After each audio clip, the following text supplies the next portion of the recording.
There's the dog there. Let's talk to Kevin O'Sullivan, a man who knows a thing or two about dogs. He's been on holiday for a couple of weeks. Talk TV's nighttime presenter, 7 to 10 every single weekday night. Kevin, very good morning to you.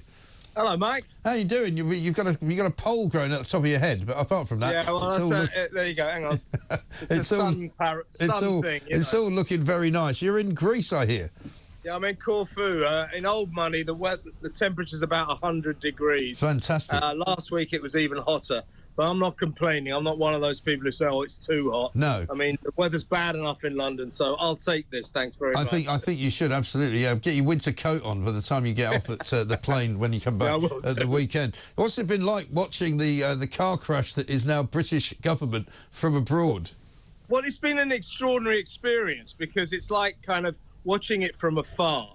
And, you know, I'm speaking to you from free Greece. Right. And I look at Britain and I think this country isn't free. I mean, what on earth is going on back there?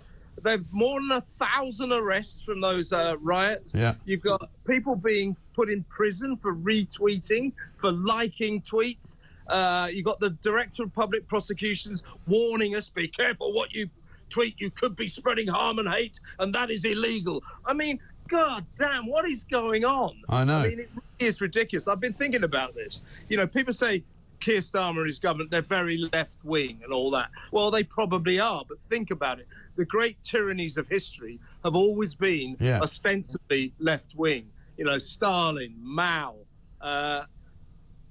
Yeah, no, absolutely right. I mean, that is the problem because we've also now got stories this morning that we're doing where they're locking up loads of people, but in fact, they're not locking up the right people. We've got paedophiles avoiding prison, drug dealers avoiding prison, people who've killed people avoiding prison because the prisons are simply full of the wrong kind of people.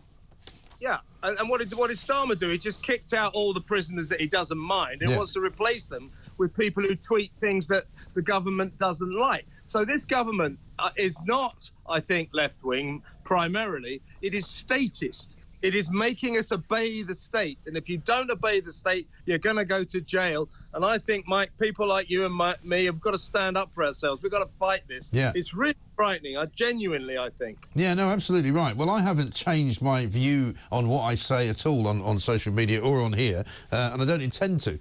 So, I mean, I imagine you'll be doing exactly the same thing. But, I mean, you know, you've also got broken promises everywhere. You know, I was just talking to Aubrey Allegretti from the Sunday Times. You know, the winter fuel allowance taken away from pensioners. We now hear that the price cap is increasing to 1,717 quid from October the 1st. So pensioners are now not only going to not have the fuel allowance that they used to have, they've now got to find more money to pay for the energy that Labour said would be cheaper. But it's not. And what did crazy Ed Miliband put in his ridiculous tweet, not posted that long ago, saying that this is because of the last government, because of Tory misrule? I mean, it's ridiculous. It is ridiculous. These people are taking us for a ride. You know, you've got Westminster Police announcing that they are randomly facial recognising everybody in the Westminster area. Right. You've got Merseyside Police saying, oh, we arrested a guy as soon as he got back from holiday. What do you think about that? And then they turn off the reply function, so you're not allowed to comment.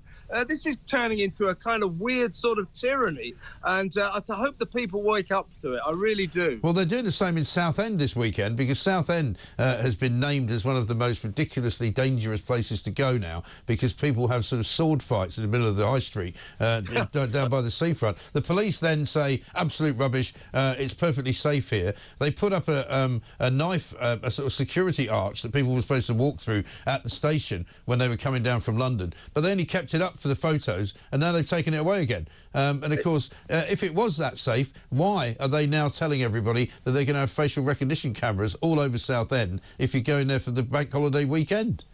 Yeah, and I wonder, Mike, are they going to have facial recognition cameras all over the Notting Hill Carnival, or will it be another case of two-tier policing? Yes. I mean, this two-tier situation is blatant, and yet we have idiots like Mark Rowley, the Met Police Chief, just denying it.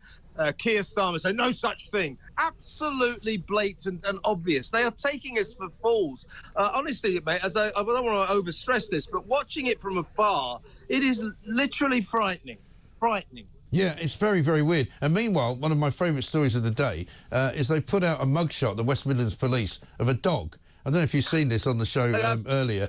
I mean, it's a very nice-looking dog. I mean, I'm sure it might be responsible for doing some harm to the owner of the dog, who was found dead in his house. But they put out, literally, I mean, this is how stupid the police are in this country, a mugshot of a dog. I mean, you know, what are they thinking?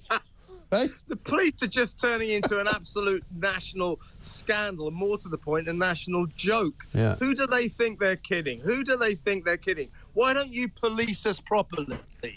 Yeah, exactly right. So when are you back? Because we need you back in the country to fight the good fight.